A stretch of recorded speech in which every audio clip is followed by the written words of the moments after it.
Kita akan melakukan sinematik dengan lagu Gam Gam Gam Piara.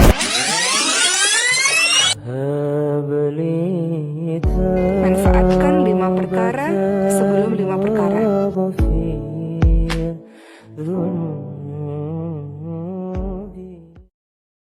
Ada kisah nyata di Saudi kemarin terjadi.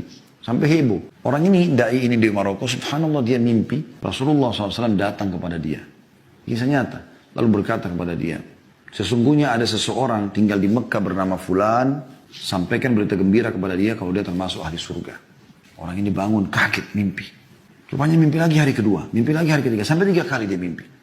Karena 3 kali dia penasaran, dia ambil pakaiannya, dia beli tiket, berangkat langsung umroh. Tiba di Mekah dia ngobrol sama teman-temannya da'i-da'i yang dia kenal juga, bertemu mereka. Lalu dia cerita sama teman-temannya, saya mimpi ada seseorang bernama Fulan bin Fulan dari suku ini, itu di Mekah. Dan Nabi SAW bilang 3 kali dalam mimpi saya sampaikan dia termasuk ahli surga. Gimana nih? Ayo kita cari. Teman-temannya bantu cari, tanya sana, tanya sini. Setelah berapa hari berusaha, ternyata betul ditemukan ada orang bernama itu di salah satu, kalau kita RT lah ya, di Mekah. Datanglah mereka ke sana, lalu kemudian menanyakan kepada Pak RT-nya kalau kita ya. Nanya, gimana nih? Ada nggak sih orang bernama Fulan? Kenapa kalian cari? Ngapain cari orang ini? Ternyata orang ini buruk sekali di tengah-tengah masyarakat itu. Tapi Nabi SAW bilang dia termasuk ahli surga. Luar biasa ya.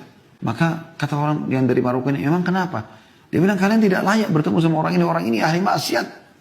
Kalau ada orang yang paling buruk di tempat kami ini, dia orang paling buruk ini.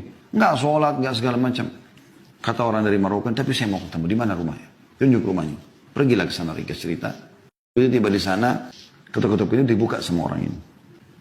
Dia kaget ada orang-orang cari dia. Ada apa nih? Dia bilang, kenapa kalian cari saya? Kata orang dari Maroko, apakah kau Fulan bin Fulan dari suku ini? Dia bilang, iya. Dia bilang, saya mau menyampaikan berita dari Rasulullah SAW. Saya si Fulan dari Maroko, saya mimpi 3 hari berturut-turut. Rasulullah SAW menyuruh saya menyampaikan kepada kamu berita gembira kalau kau termasuk ahli surga. Kaget orang itu langsung tiba-tiba menangis. Saya? Kata dia, kata orang Maroko itu, iya. Demi Allah saya nggak bohong sama kamu. Saya datang dari Maroko jauh-jauh umroh ini hanya untuk bertemu dengan kamu menyampaikan itu.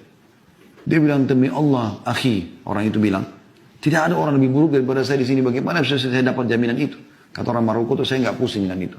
Cuma saya datang khusus untuk menyampaikan itu dan saya mau tahu amalan apa yang kau lakukan ini. Sampai 3 hari betul-betul saya mimpi Rasulullah. Dia bilang, saya tidak ada.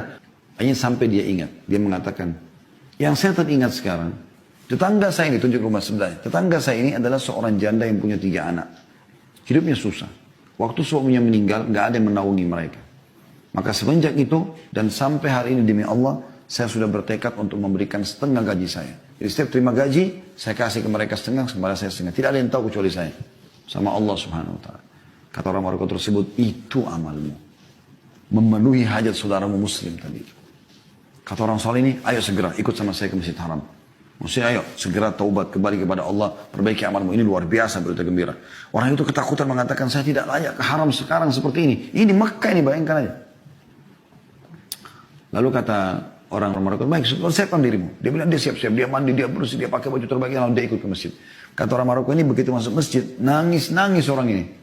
Seperti orang yang masuk ke sebuah alam yang penuh dengan kedamaian, kebahagiaan luar biasa. Dia bilang begitu masuk masjid, mulai sholat, kata orang Maroko ini, nangis terus orang itu. Karena nangisnya, karena terusnya dia nangis, kami pun sampai nangis gitu. Dan subhanallah, setelah baca tilawah Al-Quran di rakaat pertama ruku, tidak sujud. Begitu sujud, kami bangun sama imam, dia masih sujud orang ini. Kami sujud lagi yang kedua, dia masih sujud. Kami berdiri rakaat kedua sampai terus. Itu maghrib waktu itu. Setelah saya salam, habis sholat maghrib, nanti saya sentuh dia jatuh sudah meninggal dunia. Allah tutup dengan husnul khatimah. Manfaatkan 5 perkara sebelum 5 perkara.